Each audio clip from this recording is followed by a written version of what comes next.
Então falaremos do mormonismo, a Igreja de Jesus Cristo dos Santos dos Últimos Dias.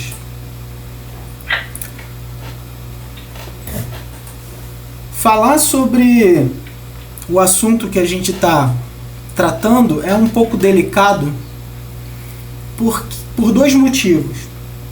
Primeiro, que a gente sabe que existem muitas pessoas sinceras nesses movimentos que aderiram ao movimento talvez na infância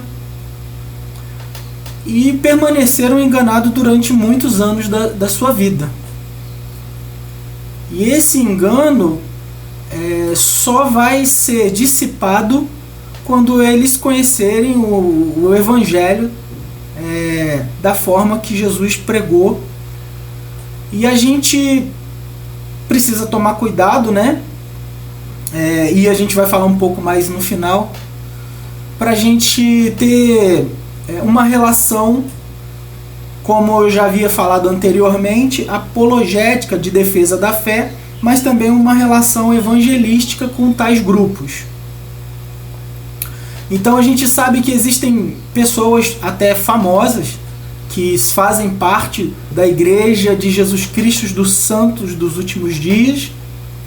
Existem pessoas também que aderiram ao movimento num momento talvez difícil da sua vida e por meio dos missionários que eles enviam e trabalhos sociais foram assistidos por esse grupo e talvez por falta de entendimento, conhecimento das escrituras da forma adequada, acabaram aderindo ao movimento e permaneceram no engano. Então, você tem aquele grupo, né, que nasceu e sempre foi instruído a viver da forma que o mormonismo ensina, e a gente tem também aquele grupo que foi e aderiu à religião já no seu período de maturidade, mas é por conta de uma questão de carência, né? Eles têm uma dívida de gratidão e depois que eles começam a conhecer o movimento, até começam a ver alguma coisa estranha aqui ou ali, que existem muitas coisas estranhas, a gente vai ver, mas eles, por conta dessa dívida de gratidão, né, e até uma pressão psicológica que sofrem, eles têm dificuldade de reconhecer que existem graves erros doutrinários, graves práticas ali, e acabam se defendendo nesse sentido, tá? Então, a gente precisa falar muito seriamente sobre esse homem chamado Joseph Smith, que foi o fundador do mormonismo,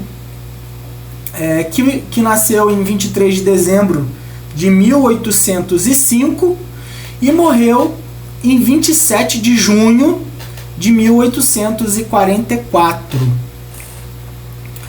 E eu queria, antes da gente começar a falar sobre Joseph Smith, eu queria ler um texto da Bíblia com vocês, e a gente vai, no decorrer do estudo, vamos voltar a esse texto em alguns momentos, tá ok?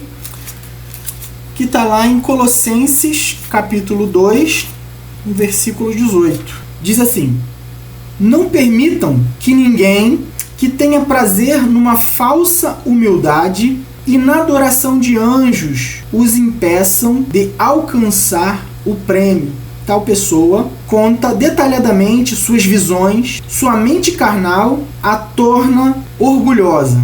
Então vocês vão entender, à medida que a gente for contando a história de Joseph Smith, vamos retornar a esse texto que fala para a gente tomar cuidado com pessoas que têm relacionamentos e falam sobre anjos e de forma orgulhosa vem trazendo para si essa responsabilidade de se tornar uma pessoa importante, talvez assim vocês vão ver em algum momento até mais importante que o próprio Cristo, tá? Então, Joseph Smith, como eu já havia falado, nasceu em 23 de dezembro de 1805 nos Estados Unidos, e eu vou falar aqui sobre o relato dele E no meio dessa história que se conta, a gente vai ver muitos estudos na internet falando sobre a história de Joseph Smith. E essas histórias são histórias sempre com aquele mesmo teor de sensibilizar aquela pessoa que está ouvindo, que está vendo o vídeo ou ouvindo a história dele, de que ele era uma pessoa especial, ele era uma pessoa sensível a Deus, uma pessoa que foi escolhida, e toda essa construção de um semideus, de um ídolo, ela vai progressivamente sendo trazida, né? Quem tem o conhecimento do Evangelho na sua plenitude, estuda as Escrituras, acaba achando estranho, mas quem já faz parte do movimento acha que aquilo é uma coisa linda, e ele realmente foi uma pessoa separada, escolhida para ser alguém especial no reino de Deus e trazer uma nova mensagem, né, que é até o título do livro deles. A gente vai falar um pouquinho mais sobre isso à frente.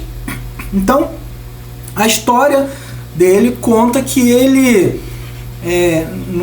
na sua infância, né, no início da sua adolescência, ele estava extremamente insatisfeito com as denominações da sua época. E ele chega a citar a igreja presbiteriana, a igreja metodista e a igreja batista. E a história dele conta que ele começa a fazer uma oração e pedir a Deus que mostre para ele qual que é a igreja verdadeira, qual é a igreja que ele deveria fazer parte. E teoricamente, em resposta a essa petição de Joseph Smith, ele tem uma visão. Em 1820, ele tem uma visão que ele vê o Pai e Jesus Cristo representado nessa imagem. A visão dele, essa segunda imagem aqui, ele vê o Pai, Deus, e vê Jesus Cristo, e aí ele faz essa pergunta: qual é a verdadeira religião? E aí a gente tem Deus e Jesus Cristo respondem a ele que essas religiões todas hoje se desviaram e que os seus credos atuais e os seus credos históricos são abominações. Então, a história conta que ele se sente muito feliz e pleno após ter tido uma experiência com Deus Pai e com o Filho, e ele sai daquela experiência totalmente estarrecido, se sentindo muito feliz, pleno, e vai contar para algumas pessoas. No meio desse período onde ele sai contando essas histórias, após alguns anos, em 1823, aos 17 anos, ele recebe uma outra visita. Ele recebe a visita do anjo Moroni.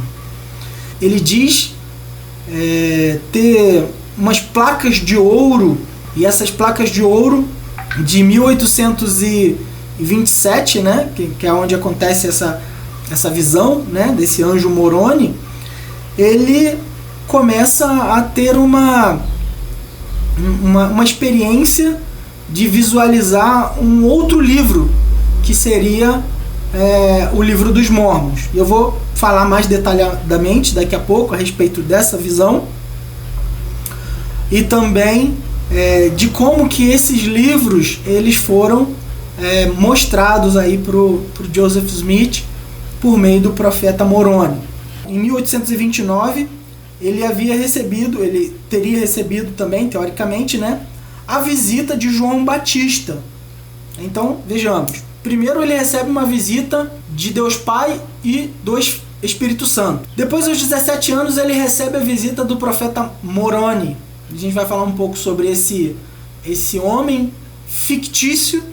A gente vai ver que o mormonismo, existe muita ficção, existe muitas histórias mirabolantes, né, que não podem ser comprovadas antropologicamente, não podem ser comprovadas historicamente, não podem ser comprovadas geograficamente, né? Então ele recebe depois a visita de João Batista, que aparece a ele, e ele recebe um batismo especial de João Batista. E nesse batismo de João Batista, ele recebe um sacerdócio, né? João Batista confere a ele um sacerdócio arônico.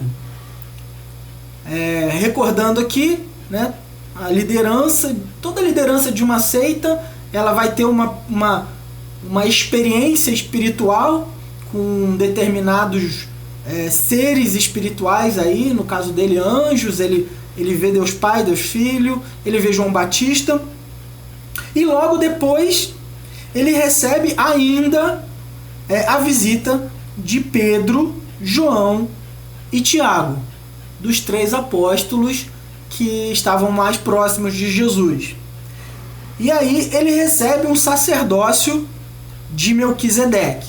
Então percebam bem que ele faz uma construção de ficção, né? Mas que dá a ele uma legitimidade muito poderosa. Imagine vocês receber a visita de Deus Pai, Filho, de João Batista e dos 3 apóstolos que caminharam mais próximos de Jesus. Em 1830, Joseph Smith, com mais alguns amigos, mais 5 amigos, eles fundam a Igreja de Cristo. Essa Igreja de Cristo, depois, ela se torna a Igreja dos Santos dos Últimos Dias, e depois de um tempo, ela se torna a Igreja de Jesus Cristo dos Santos dos Últimos Dias, isso em 1834. Então Deus, que disse que haveria uma nova igreja, que todas as outras tinham se desviado e tinham deturpações no seu credo, ele funda uma igreja. Aí eu acho que Deus, o Deus dos Mormons, né, quando eu falo de Deus, o Deus dos Mormons, ele se arrepende e aí dá um novo nome para essa igreja, né, e a igreja dos santos dos últimos dias. E finalmente, para dar mais crédito, né, ele precisa do nome Cristo, né, porque Jesus Cristo, ele dá um crédito ao nome, e aí ele coloca a Igreja de Jesus Cristo dos Santos dos Últimos Dias. Então percebam bem que é muito sedutor, depois que vocês virem alguns problemas de algumas práticas do mormonismo, vocês vão perceber que como que você vai questionar logo de cara quando você chega num templo e você vê escrito, primeiro, igreja, que já dá uma legitimidade, né? Você sabe que é alguma coisa que traz uma seriedade, algo divino, de Jesus Cristo, né? Que tem o peso do nome, de toda a história, né? A questão da divindade e o nosso maior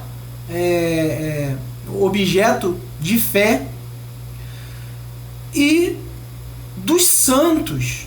Os santos, quem são os santos? Né? Os santos são os separados para Deus, mas não são só os santos, eles são os santos desse período, dos últimos dias. Então esse nome ele dá uma certa legitimidade. Joseph Smith morre em 27 de junho de 1844, trocando tiros com uma multidão de pessoas que estavam extremamente insatisfeitas. e ele morre empunhando uma arma. Na versão do mormonismo, ele foi martirizado, mas a gente vai descobrir depois que ele tinha flertes sérios, na verdade flertes não, ele tinha um envolvimento profundo com a maçonaria e estava trazendo alguns rituais da maçonaria para dentro da sua nova religião. E também ele tinha problemas muito sérios com adultério. Então, o semideus do mormonismo, a pessoa, o profeta do mormonismo, ele tem problemas de adultério. A gente vai falar um pouquinho mais sobre isso também adiante. Bom, a seita tem muitos problemas. Tem problemas seríssimos. Eu até me admiro, meus irmãos, de alguém conseguir fazer parte desta seita. Fazendo pesquisas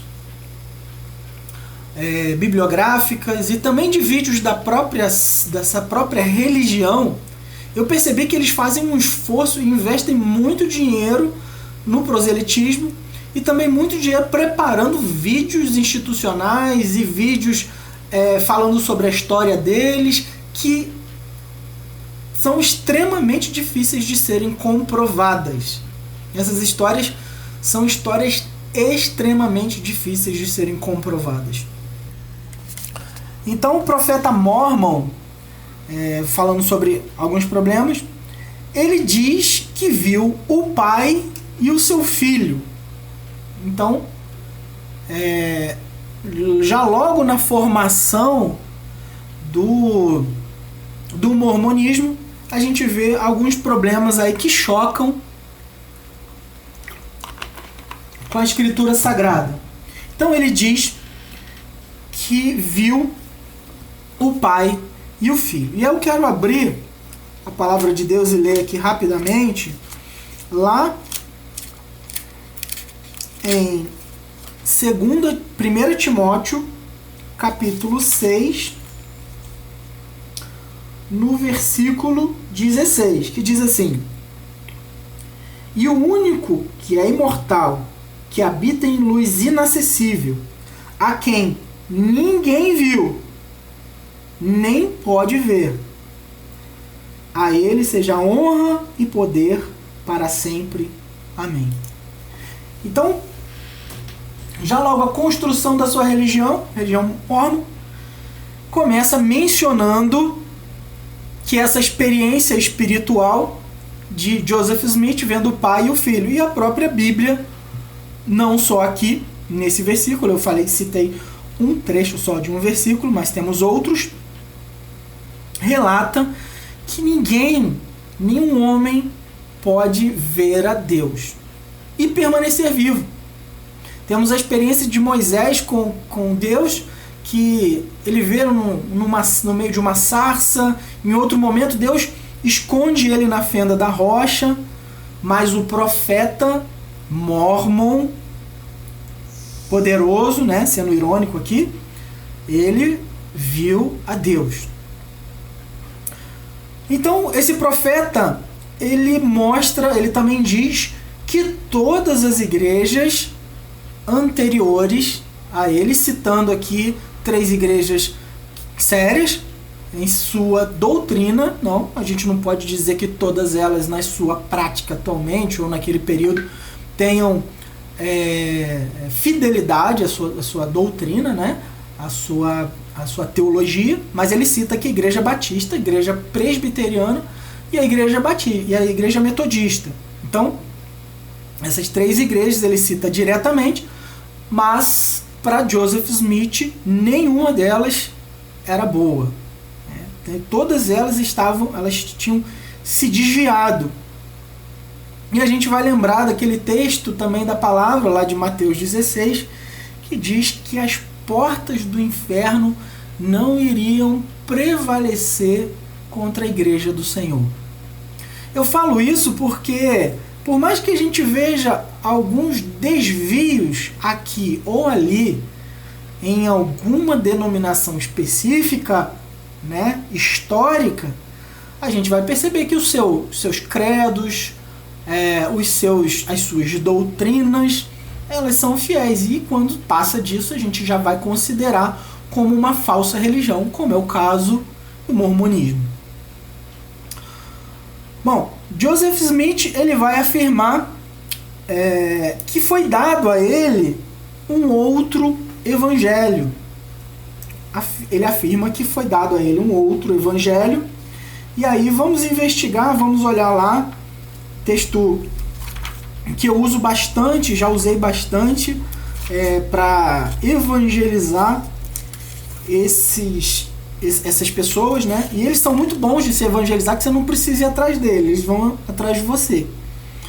Então, Gálatas capítulo 1, a partir do versículo 6 até o 8, Paulo diz assim: admiro-me que vocês estejam abandonando tão rapidamente aquele que os chamou para a graça de Cristo para seguirem outro evangelho, que na realidade não é outro evangelho. O que ocorre é que algumas pessoas o estão perturbando, querendo perverter o evangelho de Cristo. Mas ainda que nós, quer dizer, Paulo falando dele mesmo, ou um anjo do céu, ele, ou um anjo vindo do céu, pregue um evangelho diferente daquele que lhes pregamos, que seja amaldiçoado. Como já dissemos agora, repito, se alguém lhes anuncia um evangelho diferente daquele que já receberam, seja anátema ou amaldiçoado, em outras traduções vai dizer anátema. Então, Joseph Smith, contrariando esse conselho de Paulo, ele vai dizer que foi dado a ele um outro evangelho. E é bom a gente lembrar aqui o que o próprio apóstolo Paulo vai dizer lá em 2 Coríntios, capítulo 11, a partir do versículo 13, que Satanás, ele se transfigura em anjo de luz. Então, o Satanás, ele é um expert em engano, e ele se transfigura em anjo de luz. O Joseph Smith vai dizer também que ele recebeu um sacerdócio de Arão e o sacerdócio de Melquisedeque. E a gente vai ter que lembrar aqui também da palavra de Deus, já refutando essa afirmação de Joseph Smith, lá em Hebreus, no capítulo 7, a partir do versículo 11. Hebreus 7, a partir do versículo 11, diz assim: se fosse possível alcançar a perfeição por meio do sacerdócio levítico, visto que em sua vigência o povo recebeu a lei, por que haveria ainda necessidade de se levantar outro sacerdócio segundo a ordem de Melquisedeque, e não de Arão? Certo é que quando há mudança de sacerdócio, é necessário que haja mudança de lei. Ora, aquele de quem se dizem essas coisas pertenciam a outra tribo, da qual ninguém jamais havia servido diante do altar. Pois é bem conhecido de que o nosso Senhor, descendendo de Judá, tribo do qual Moisés nada fala quanto ao sacerdócio. O que acabamos de dizer fica ainda mais claro quando aparece outro sacerdote semelhante a Melquisedeque, alguém que se tornou sacerdote não por regras relativas à linhagem, mas segundo o poder de uma vida indestrutível, porquanto sobre ele é afirmado: tu és sacerdote para sempre, segundo a ordem de Melquisedeque. Lembrando aqui que Hebreus é um livro escrito para judeus que estavam no meio da perseguição, fraquejando na fé, e eles estavam retornando ao judaísmo. Então esse livro é escrito para lembrar que Jesus, ele está acima. No início ele vai falar que está acima de Moisés, está acima dos anjos. E Jesus, esse ofício, quando a gente estuda, né, sobre os ofícios, esse ofício sacerdotal é um ofício que pertence a Jesus. Bom,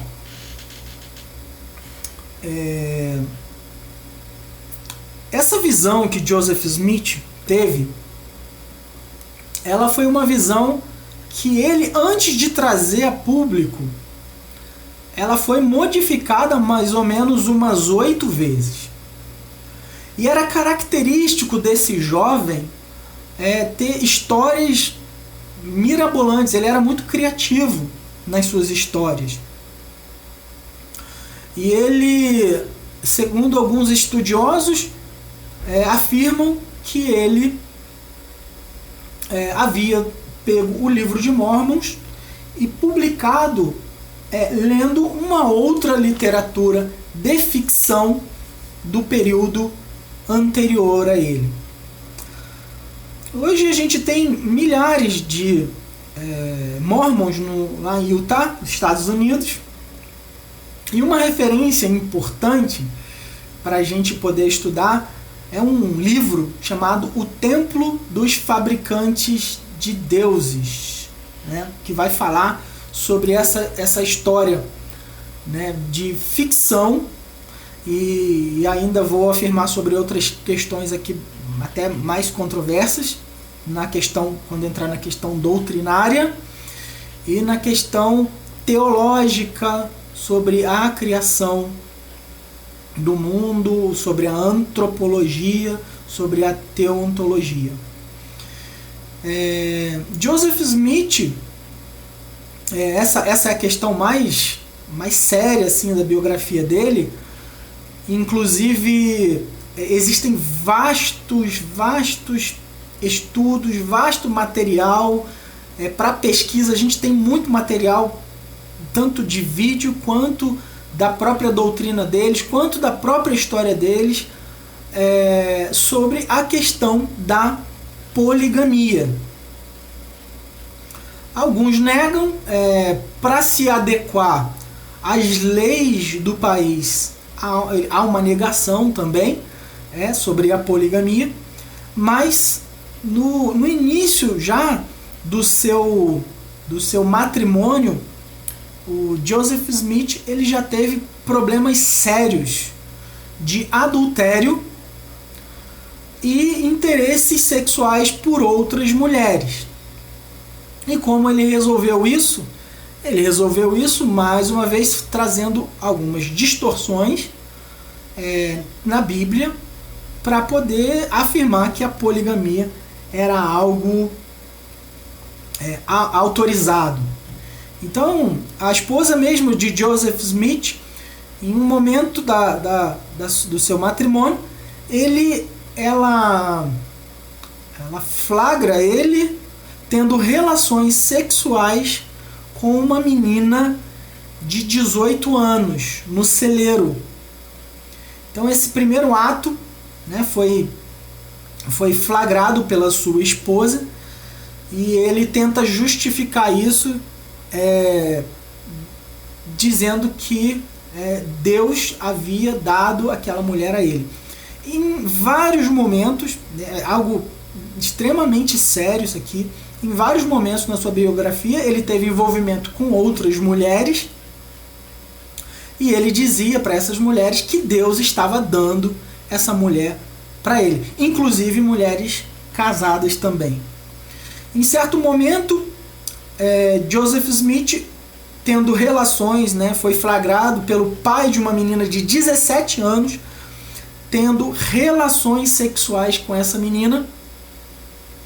E esse pai, muito irado, ele pega Joseph Smith e joga uma certa quantidade de pinche no corpo dele e joga penas. E aquilo depois se torna algo muito doloroso para ser retirado, e alguns mormons vão falar que isso seria o início de um martírio de Joseph Smith, né? Como que ele sofreu, o profeta de Deus sofreu, sendo irônico aqui, né? Como o profeta de Deus sofreu, sendo jogado nele uma certa quantidade de pinche. Certamente foi um fato triste, muito doloroso, mas ninguém diz o que havia acontecido.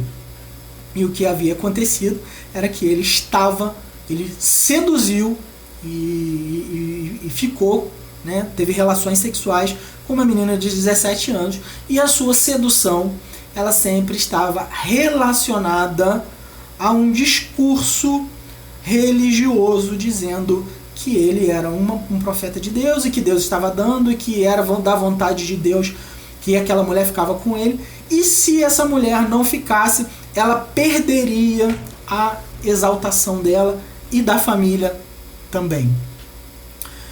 Então percebam que é um discurso extremamente de psicopata, sabe? Aquele discurso de pessoas que querem envolver, abusar psicologicamente e seduzir a pessoa para trazê-la para sua própria vontade, né? Para fazer exatamente aquilo que ele quer fazer. Então, Joseph Smith permanece com essas práticas, e ele, depois de um tempo, ele institui a poligamia. E pasmem vocês, mas ele teve de 30 a 34 mulheres oficialmente, 34 esposas. A mais jovem tinha 14 anos e a mais velha mais de 50. E ele dizia às mulheres mais jovens que muitas vezes já estavam até apaixonadas por outros homens, ou não queriam um relacionamento com um homem mais velho, já com quase 30 anos.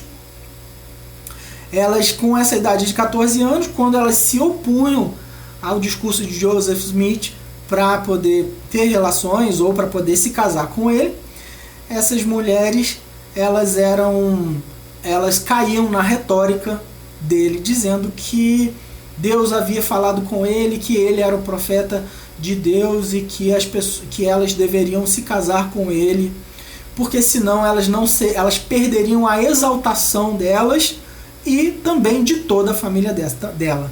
Então era uma pressão psicológica muito séria. Se ele se sentisse atraído por qualquer mulher, ele trazia ele comunicava essa revelação para a mulher, e aí ele já trazia para si a mulher, informando a ela que ela pertencia a ele. Então a questão da poligamia, ela faz parte da doutrina dos mormons. Joseph Smith, depois, com seus novos adeptos, isso acabou ganhando um pouco mais de força. A gente vai perceber até atualmente que é uma religião que tem muita centralidade na figura masculina, né? Inclusive nos seus rituais, onde a troca de nome, e futuramente na ressurreição eles ressuscitam com seus novos nomes. Existe casamento celestial, e nesses casamentos é revelado um novo nome, né, escolhido pelos profetas, pelos líderes do mormonismo. É escolhido um novo nome para o marido e um novo nome para a esposa. Um detalhe aqui, a esposa não pode ficar sabendo o nome do marido, somente o marido pode ficar sabendo o nome da esposa, porque na ressurreição o homem ressuscita primeiro, e aí ele chama a mulher, e ela chama pelo nome, e aí só então ela saberá o nome do seu marido. Joseph Smith não se deu bem em todas essas empreitadas dele, né, de tentar seduzir mulheres, mas em muitas delas até os seus próprios maridos. Mulheres já casadas, quando eles se interessavam por uma dessas mulheres, ele dizia para o marido que aquela mulher não havia sido prometida a ele, e sim ao próprio Joseph, e ele tomava a mulher para si, e alguns caíam nessa armadilha até o ponto de desfazerem seus casamentos, né, na prática, digamos assim, e a mulher começar a contrair os matrimônios com Joseph Smith. E ele dava um jeito de pegar esse marido e enviar ele para o campo missionário e mantê-lo bem longe para que não houvesse problema. Isso me recorda um pouco a história de Davi e Urias, né, que manda o seu general para o campo de batalha para mantê-lo longe e ele poder ficar com a sua mulher, cometendo assim um adultério. Eu acho que Joseph Smith ele consegue, com a sua retórica, convencer, até porque essas pessoas faziam parte da sua seita naquele momento. Existe um homem que se tornou muito amigo de Joseph Smith, um homem casado, que era um médico muito bem sucedido, chamado Robert Foster, e ele financiava o trabalho. Joseph Smith fazia parte da maçonaria, também era uma pessoa muito influente na cidade, mas também recebia apoio. E esse homem, em um certo momento, ele descobre que Joseph Smith está na sua casa jantando com a sua esposa, e ele chega a tempo e ele consegue expulsar ele de lá, e depois ele sugere à sua esposa até que ela troque tiros com ele para que ela venha falar a verdade. Nesse momento essa mulher ela desmaia, mas depois quando ela levanta, ela realmente confessa que ele estava tentando seduzi-la. Percebam que algo assim muito, uma artimanha muito com características de psicopatas, né? O psicopata ele tem essa retórica muito influente, essa retórica sedutora, e alguns vão usar meios, dinheiro, vão usar posição social, e no caso de Joseph Smith, ele usava a religião para poder cometer o adultério e para poder criar o seu harém. Joseph Smith, ele, por mais que os Mormons digam que Joseph Smith era um homem extremamente humilde, em um dado momento ele diz que ele fez mais pela humanidade, fez mais pela salvação da humanidade do que qualquer pessoa. Vejam como isso é sério. Ele fez mais pela salvação da humanidade do que qualquer pessoa, e ele vai ser muito mais ousado dizendo, inclusive Jesus Cristo. Essa tradução ela vem distorcida para o português, mas no seu original é exatamente essa é a frase que Joseph usa. Fez muito mais para a salvação da humanidade muito mais até do que o próprio Jesus Cristo. Nessa primeira parte eu queria ouvir um pouquinho a respeito do que a gente falou aqui.